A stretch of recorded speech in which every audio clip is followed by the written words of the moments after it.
Hey everyone, we are back into the thick of things. A little bit about me so you can get to know me a little bit better. Um, I grew up with both of my parents in the home. They would have been married 60 years this year, 2021. But my mom passed away last year, and I still have my dad. He's doing well. He lives in Colorado. I am the fourth sibling out of five children. There are three girls and two boys, and we're all grown and out of the house. um, I wanted to talk a little bit about my educational background because it's relevant to actually this book, Mercy Undercover. Because it is a police story, I do have my master's in justice administration, and I started working for the police department about 4.5 years ago. So I was able to kind of go back for this novel and ask some questions from police officers about procedures and task force and how they would do some of the things that you'll read in um, Mercy Undercover. And so I just wanted to bring that relevant point, that I did have an ear and I did get some pointers. So we are getting ready to do our scripture reading for this particular book, and we'll be right back.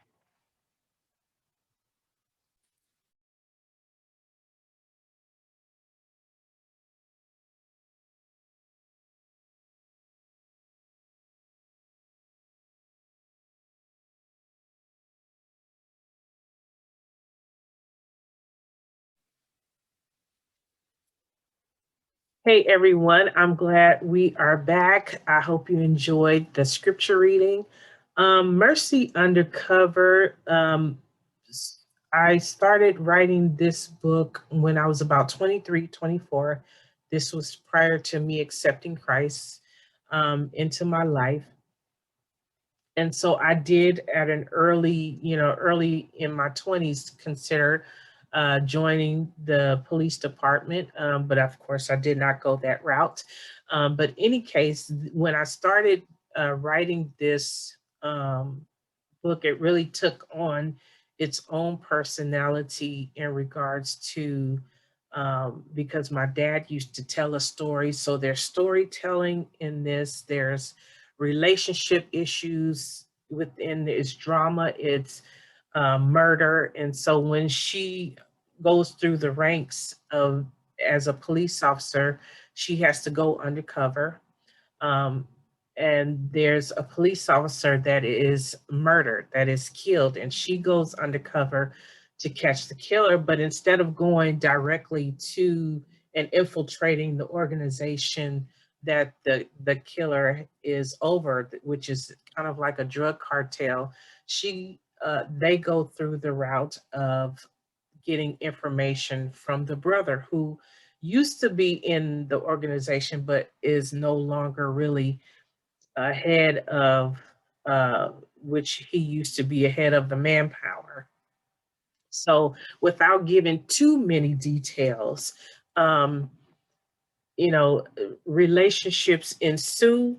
And when the murderer is brought to trial, her ethics and things that happened during the investigation are brought under scrutiny.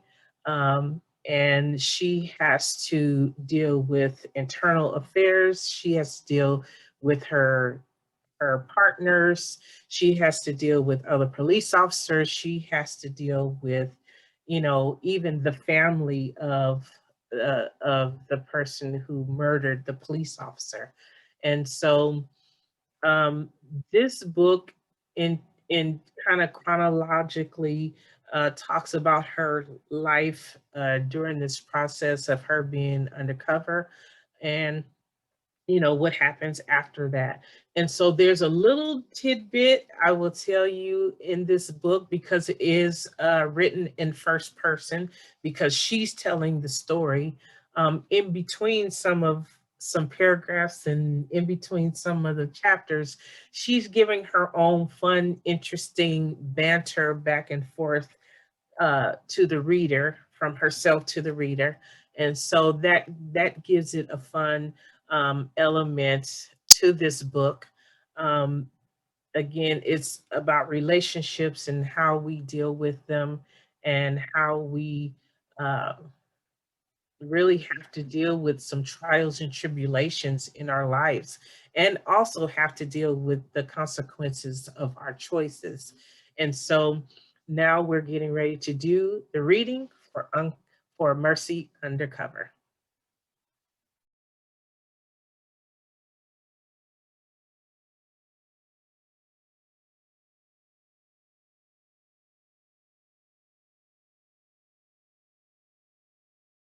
Respecting one another was big in my family, and to always love hard, even your enemies.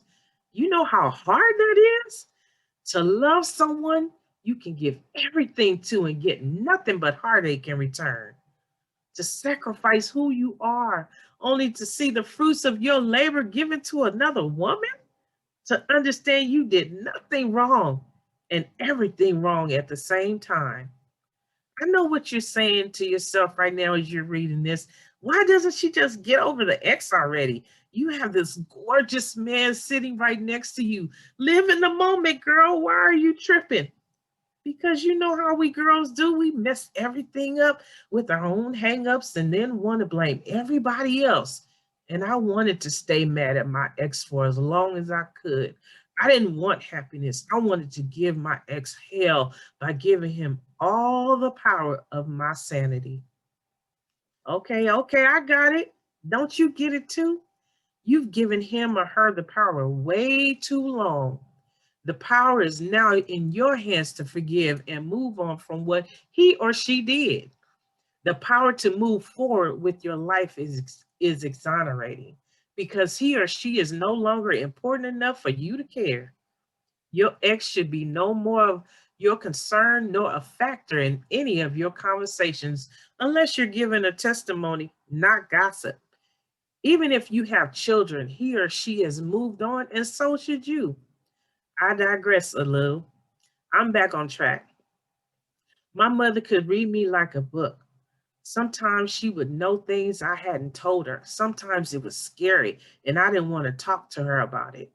At one point, us kids believed I was talking straight to my mom about things going on in her children's lives. There was no other way to explain how she knew the stuff she did. That was fun reading that. I hadn't read that part in a long time. So now we're getting ready to start talking about the writing topic. I picked for our writing topic on today in regards to what genre, GENRE, what genre should you write in? And so I will say initially, you know, if God has given you something in regards to writing, whether it's self-help or instruction or your own testimony that you put into a book to help others, or a devotional, those are considered um, nonfiction genres. And in that process, these are some other nonfiction categories that you can think about: history, biographies, autobiographies, and memoirs, travel guides and travel logs, academic text, philosophy and insight, journalism, self help and instruction guides, and how to manuals. So those are some of the things that are in regards to nonfiction. Nonfiction meaning real life history, your own story that you're telling from your perspective.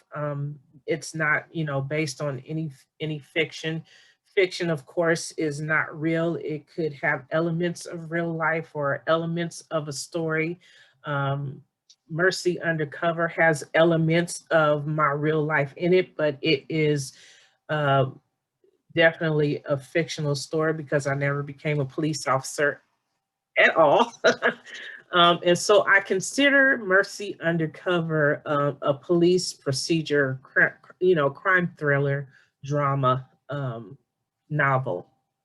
And so some of the other genres in fiction that you find, most people will read on today is like romance, action, adventure, science fiction, fantasy, speculative fiction, suspense thriller, young adult, which they call YA if you ever see, new adult, which is a new, I think they're in that new adult is in between that 18 and 25 age range, horror, paranormal, ghosts, mystery, crime, police procedurals, historical westerns, you know, on and on. If you go to my blog, there's a link there that kind of takes you to investigate those genres that you can pick from. But again, in regards to doing your novel, what has God given you?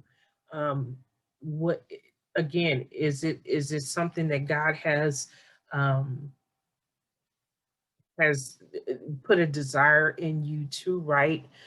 If you again go to my website www.nitanaysbooks.com. If you didn't go through the blog site to get to this YouTube channel, and so there's information there where you can go and check out the different genres and figure out what you really want to write about. And so right now is I'm going to talk about writing resources, So I wanted to talk about these programs because this is basically what you want to use during the process of whether, once the manuscript is completed. And so I know most people who write their books will write it in Word um, or Google Docs, etc., depending on, the type of desktop or laptop they use. And so when your manuscript is complete and you want to start doing your first editing for yourself, there's programs like Grammarly, there are programs like Pro Writing Aid, which I use myself, and I use Pro Writing Aid actually as I'm writing as well. And so it helps a lot in regards to some of the grammar and, pronouns, adjectives, or using nouns. But even though it gives you suggestions, if you choose not to use that suggestion, then again, it is you can keep your voice as it is. And so there's other programs out there called Draft and Hemingway, Master Writer, Smart Edit, Write Monkey, Scrivener. So there's a, a lot of programs out there that will help you in your editing process. So make sure you investigate to see what is the best one for you. And that's it for the writing resource. Again, it's on the blog, and there's links there for you to access. In this Q&A section, the question came in is, what would you tell a beginning writer if they have no experience in writing? And this is relevant in regards to the genres. I take no credit in this answer. I did a blog on February 5th with Margaret Holton. She is the award-winning author for The Gilded Beaver and Trillium, and she gave me this answer. So again, I take no credit for it, but I thought it was ingenious for beginning writers. She said, get a library card, go to the library card and spend weeks and months in the library reading different books, different genres, different types of books, whether it's history, nonfiction, or fiction. Spend time in the library to see what what passions rise up within you. If you like reading it, then you are going to enjoy writing it, if that is what God has called you to do in as your gift. Um, take the time to research it out. Take the time to research what you have that passion for in reading. And so that is a great answer that she gave. And if someone had told me that years ago, prior to me writing all of these novels, who's to know really? um if anything would have shifted. But that was a great answer, to go into the library and find out where your passion in regards to reading, whether it's nonfiction or fiction, or if it's any category in that nonfiction aspect or any category in that fictional aspect. And again, if God has called you to talk about your own testimony or your own story, or He wants you to help someone else, to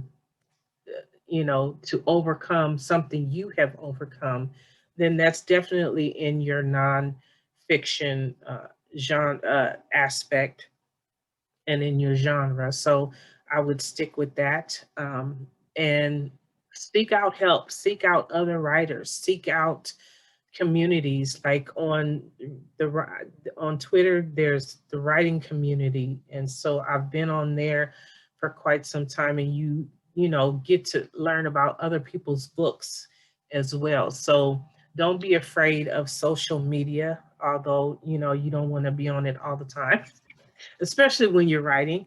Um, but yeah, go to the library. Take that time to research out what your passion is in regards to the genres and categories. And so that's it in regards to the Q&A. Next week, come back again for another episode of Getting to Know Me and my novel series. I will be talking about Unconditional Counsel, Book 1 and Book 2. All right. See you next week. Bye bye.